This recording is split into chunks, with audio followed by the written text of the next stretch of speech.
Alright guys, so I have something pretty special for you to show you guys. So this is the new Smith & Wesson mountain gun. This is the 629-9, so it's the 44 Magnum version. I actually have a total of 4 of these coming in this week. So I'm going to do a couple videos. This first one's just going to be on initial impressions and the kind of fit and finish of these guns. The second video I'm going to do, there have been a lot of complaints online about the quality of these coming out of the factory. So my second video, since I'll have 4 of them, which I feel like is a pretty good test bed to have in one spot, I'm just going to go through all the standard revolver checks, barrel cylinder gap. People had trouble with them. The cylinder's closing, so I'm going to go over that. Then I'm going to take one apart and kind of look inside and see what kind of, if there's any burrs, anything like that, because I have had Smith & Wessons in the past that have had that. But for this video, we're just going to go over this individual gun. So I'm not going to go into details about what the mountain gun is. There's plenty of videos out there for it. But this gun, I'm really happy with it so far. But with that being said, there is a lot of things that I'm just like, why couldn't you just do a little better? But anyways, so this is just a beautiful layout, right? These walnut bear hug grips done by Tyler Gunworks are phenomenal. So they're using stabilized walnut, and then it has an oil finish over it. So nice thing to know there is you can kind of finish these yourself, or sand them as you need. So going over the fit and finish of the grips, fit is actually absolutely phenomenal, right? There's some slight gaps along the frame, but nothing, I mean, very minor. But backstrap here, super tight joint. On the bottom, tighter yet, and along the front, there is 0 gap at all. One thing to note here is you can almost see in that wood grain that it is, I mean, you can tell they used the same piece of wood to do that, sawed in half. So it's really cool seeing those matched grips on that. There is also a little bit of a, like there's some, these aren't perfect, right? There's some little dents and stuff like that where you can see like maybe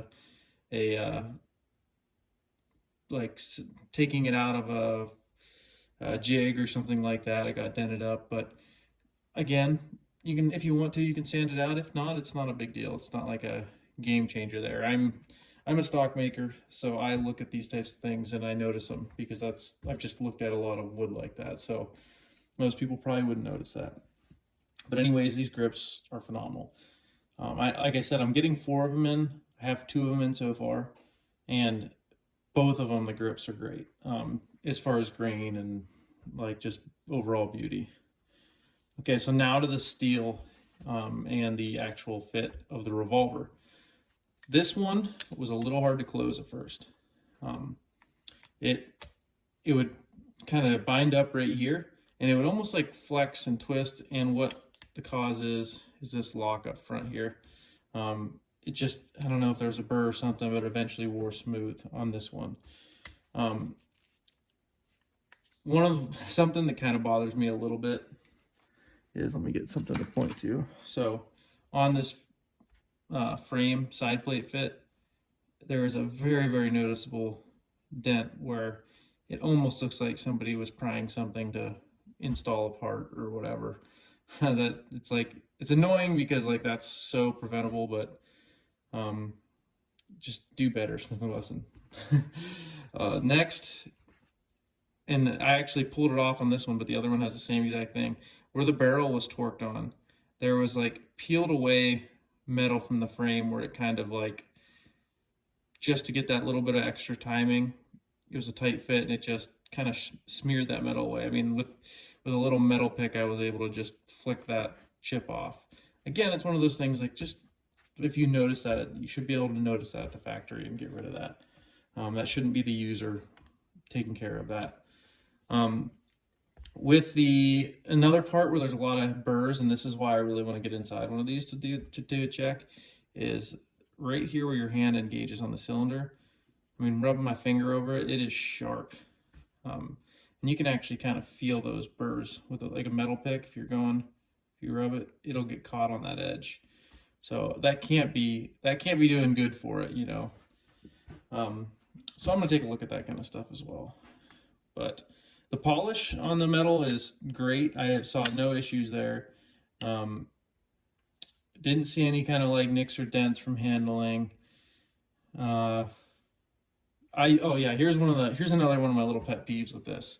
And this is it's annoying because I saw it at SHOT Show at the one they had on demonstration at the Lipsy's booth. And now it's on all the ones I have so far. On the mountain gun engraving, it is so faint on that barrel. And I get it, this barrel is super thin, but it is super faint to the point where the top left of the M is basically not visible. It's very, very, very, very shallow engraving there. And so it like kind of fades in a little bit. And again, that was the exact, I saw the same thing on the one at SHOT Show. So it's like, I don't know, I wish that was addressed, because it is a cool marking on it, right? It doesn't affect how the gun functions and anything like that, but just something to take note of. So now, one of the things that's kind of awesome about this is from the factory, this came with a excellent trigger pull. So double action, I honestly haven't ran it through the gauge, and that's what I'm going to do in the next video, is run them all through the gauges. But double action is great. Single action as well. And they say with the flash chrome parts, it's the more you shoot or the more you dry fire it, the better it's going to get trigger job wise. And I have to agree with this. Because yeah, it's just doing it was a little bit rough out of the box, but this one is, I have had some time with it, and it smoothed out considerably. One of the things I can't speak to that I've read about online is the gold bead coming off. So we'll see how that performs once I get it on the range and shoot a lot, but hopefully we don't have any issues there. I did notice, and I guess I haven't done a whole lot of work around gold beads and stuff like that, but I did notice this gold bead's like a little bit proud of the top of the front sight. It's probably supposed to be like that, but it just feels like it's kind of an edge that would get caught on something, or I don't know. Let me know in the comments if it's supposed to be like that on gold beads. But that would make sense on why gold beads are coming off if that's the case. I could see after constantly putting it in a leather holster or something like that, that just clipping off there or what. But anyways, overall, I'm super happy with that. Obviously that was all the doom and gloom of it. But overall, I'm super happy with it. I can't wait to carry this thing in the field. This is definitely going to be my woods carry from here on out. But I definitely wouldn't hesitate to pick one of these up. Like I said, there's going to be some minor fit and finish stuff that you might have to worry about initially, which yes, you shouldn't have to deal with that from the factory. But from my understanding, the people that have had issues like that, Smith has been great in dealing with them. So anyways, let me know if you guys got a mountain gun, if you've had any issues. And then also let me know what you think I should, if there's anything special you want me to check when I have these 4 mountain guns on the bench.